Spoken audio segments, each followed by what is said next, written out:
The Strymon Iridium is a compact, relatively inexpensive, immensely capable, and rather good-looking digital guitar amplifier and speaker cabinet simulator that is powerful enough to use in a live setting, such as a church service or concert, but also quietly in your bedroom while you're practicing or maybe just recording.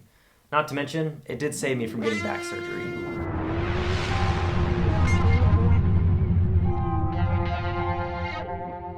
Hey everyone, my name is AJ Lindsay. I'm an electric guitar player in the Dallas-Fort Worth, Texas area, and today in this video we are going to be talking about one of my favorite guitar pedals that I have ever owned, and that is the Strymon Iridium. Feel free to use the timestamps in the description below to jump around to any parts of the video that you might be interested in, or stay tuned through the whole video to hear all about how I use the Strymon Iridium, both in live settings, primarily at church, but also at home when I'm recording or just practicing for a gig. What is the Strymon Iridium? Well, what I like to call it is a digital amp in a box. It allows you to emulate the sounds of real tube amps, but it's also less than 5 pounds. Guitar players are now able to record the way their real tube amps sound and upload them somehow in a digital format to this. So you can make your guitar sound like it's coming through a number of tube amps, a number of speakers, all within this tiny little box. But why did I first start using it?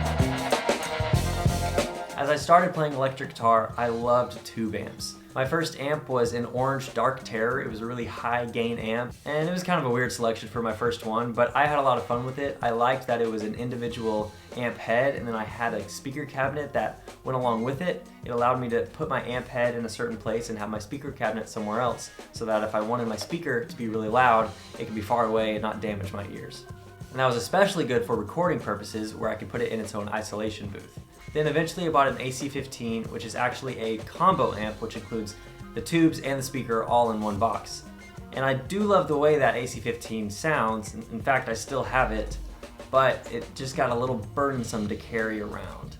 I primarily play my electric guitar at my local church, and what that meant for a long time is I was taking my amp to different church locations once or twice a week. And I don't know if you've ever picked up an AC15, but it's not light. Not only that, but I had to carry around my own microphone, mic stand, cable, a bunch of other pieces of equipment so that I could use a real tube amp in a live setting. And then of course I had to have my tube amp somewhere off stage so that it wasn't affecting the noise on stage. Then I moved into a 3rd floor apartment, and I mentioned at the beginning of the video that this little guy saved me from getting back surgery. This is why. Having to carry that AC15 up and down 3 flights of stairs multiple times a week, I just got really tired of it, and I wanted to find some alternatives. But again, I was a huge tube amp guy, so I was really scared of stepping into the digital amp modeler space. So as I was looking for alternatives, I knew some of those that were out there, such as the Kemper or Line 6 or these other multi-effects units, but I was just so wary of how they might not sound like a real guitar amplifier. It might sound brittle or thin or something along those lines. And for a while I think I was right in feeling that. When those amp modelers first were coming out, they were obviously new, they weren't used very often, and they were also pretty expensive. I really didn't have the money at the time to just buy a Kemper. Please note, I know people that have Kempers now and I have nothing against them. Just at the time, I couldn't afford it. But with the burden of carrying my big tube amp around, I wanted to move into the amp modeler space somehow.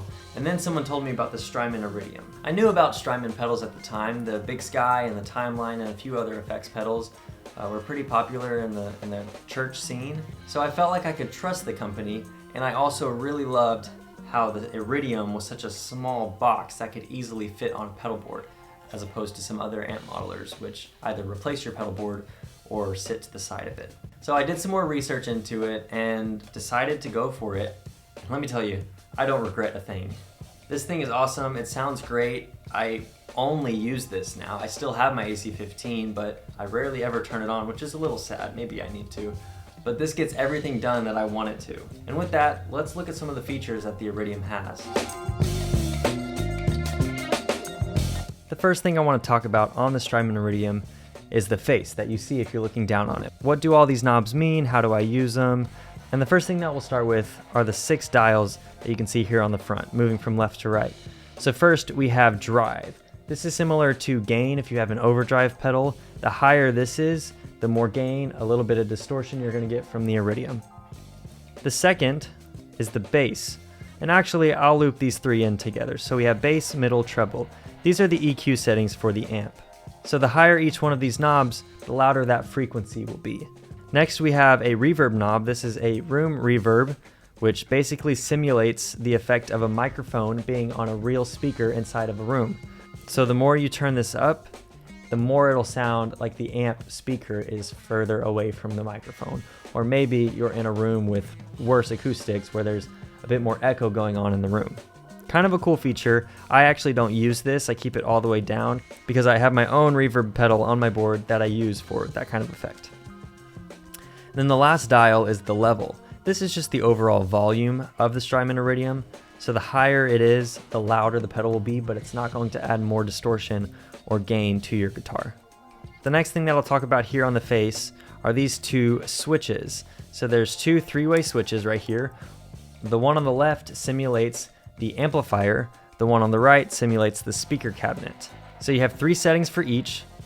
You have round, chime, and punch for the amp. And you also have A, B, and C for the speaker cabinet.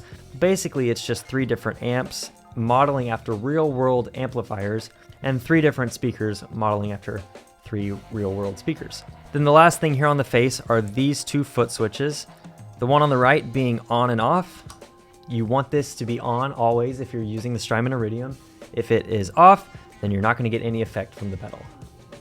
And then over here, probably my favorite part of this pedal is the favorite setting. So this pedal has the ability to store a preset. You can set these knobs wherever you want them, and if you like the way that sounds, you can set your own preset, and later when you turn the amp on, you can twist all the knobs all you want, but just hit your favorite and it'll go back to the settings that you had saved.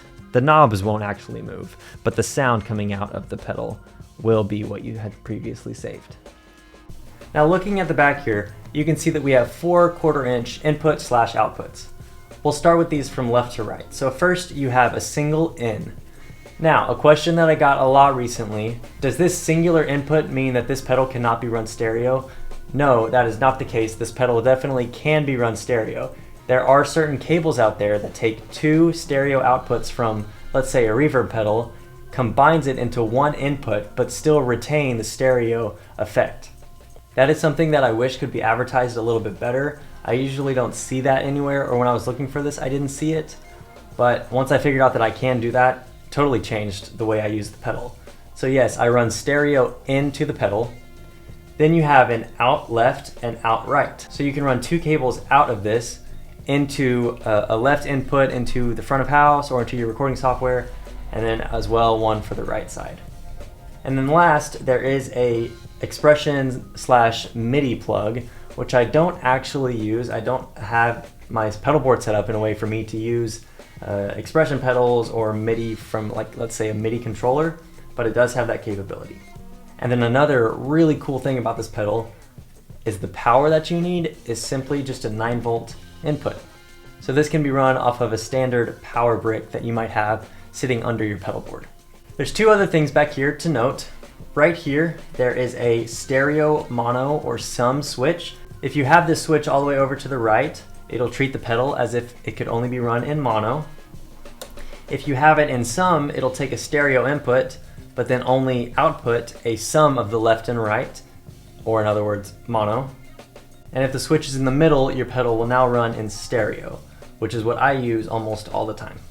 Now, let's talk about the whole stereo feature a little bit more. This pedal actually has the capability to run 1 guitar amp and guitar cabinet on the left side, as well as 1 guitar amp and 1 guitar cabinet on the right side. So just like in the real world, if you were having your stereo pedal board, 1 output sent to, let's say, a Marshall, and another one sent to a deluxe reverb, you can do that within the Strymon Iridium. You don't have to have the same amp and cab on the left and right side. You can mix it up, and that really enhances the whole stereo imaging that this pedal can provide. And that brings us to the last item here on the back of the Iridium, and that is a USB port. You can actually plug this pedal into your computer and use a software that Strymon has developed. It comes with your purchase of the Iridium. You can use this software to set up all the different kinds of amps and cabinets inside of the Strymon Iridium. You also don't have to use the stock sounds. So I actually downloaded David Hislop's amp IRs off of his website. If you don't know who he is a guitarist with Bethel Music and has recorded guitar for many of their songs. He has a very clean, pure tone that sounds good, both overdriven and just clean. So I purchased his IRs, downloaded them to my computer, organized them in the software that Strymon provides, and then uploaded them to the Iridium. So now when I use the Iridium, I'm not using any stock sounds. Instead, I'm using the sounds that David Hislop has created. And one other side of this pedal does something really cool, and that's the front. There's only one thing here. If you look closely, there's a headphone jack. So if you want to practice and you don't want to disturb your neighbors, you can just plug headphones in and listen to what you're playing. My tube amp can't do that. I've been asked where the best place to put the Iridium on a pedal board is, and there's a few different answers to that, but I have decided to put it at the end of my board. And that is so that I can use the headphone jack on the Iridium, I can plug my headphones in, and I can hear all of my pedals. So all the effects that all of my pedals are creating are actually coming through my headphones. There's also the option to put the Iridium after the overdrive pedals and before the volume pedals. That is great so that you can have all your overdriven sound go into the Iridium and then all of the wet effects come after it. Again, the only downside to that is that you can't use the headphone jack. But if you do practice with the headphone jack, put it after your wet effects. And remember, you can use the stereo capabilities of the Iridium with a fancy cable like this one here. Just plug in the two left and right outputs from your last stereo pedal and then the single input into your Strymon Iridium. Now that we have talked about all the fun facts and features about the Strymon Iridium, is it really practical? The answer is yes. I play at my local church pretty frequently, and this guy really gets the job done. I've never had it fail on me. The only downside to this pedal is that it is pretty low output. Even with the level all the way up, it's still gonna be a little quiet. There's ways around that at the soundboard. I've never had a sound person that has complained too much. This pedal always does exactly what I need it to do without any problems. Another question that I got asked a lot was, what about my DI box? Do I not have one on my pedal board? The answer is no to that. You do need a DI box though. So at the church that I currently play at, they have a stereo DI box that I'm able to plug into anytime I show up, and that gets the job done. I don't have a DI box on my board or in my possession just because I've never needed one on my own. But what if I'm at home? What if I want to record guitar? Well, again, that's super easy. If you have the capability to run 2/4 inch out at your home studio, or maybe it's just in your bedroom, that's awesome. Go for it. Run stereo out maybe into your own DI box and then use some XLRs to go to an audio interface or something along those lines. I don't have a DI box, as I mentioned. So what I actually do when I'm home is I use the headphone jack to record guitar. I purchased this really long cable, which is a 1/8 inch out, just like a normal aux cable or headphone cable. I plug that into the bottom of the Iridium, and this fancy cable splits it off into left and right. So I plug my left into input 1, my right into input 2, and then in my DAW, after I've recorded, I pan those left and right. And that gives me the full stereo image that I am achieving with the Strymon Iridium, and it's a pretty simple way to do it. So what are my overall thoughts? Well, I feel like I've said it multiple times now, but this pedal's awesome. You should buy it. If you are like me, you play electric guitar at church, or maybe you want to play at home more, but you're worried your amp is too loud, but you don't have a lot of money to spend on a Kemper or an amp modeler. The amp sounds that you get out of a DAW don't sound great. This is the solution. I'm a huge advocate for this. I should mention, this is not sponsored. I don't have any sponsorships. I just think it's a good pedal. This pedal changed the way that I was able to carry gear around, changed the way that I was able to record, changed the way I was able to play at home and practice at home. It allowed me to achieve the tone of loud tube amps and something that I can just listen to with headphones on, which is incredible. So hopefully this video answers all the questions that you had about the Strymon Iridium and if you should buy it or not. If you have any questions about anything that I talked about or anything about the Iridium, please leave a comment and I'll be happy to answer those questions. Thank you for tuning into this video. I hope it was helpful. If there are any other pedals that you have seen on my pedal board, and you would like for me to do a video like this for those, leave a comment letting me know about that so I know which pedals to do next. But this is a super fun thing for me to do, and so I just appreciate anyone that tuned in. Again, hopefully you learned something, and thanks for stopping by.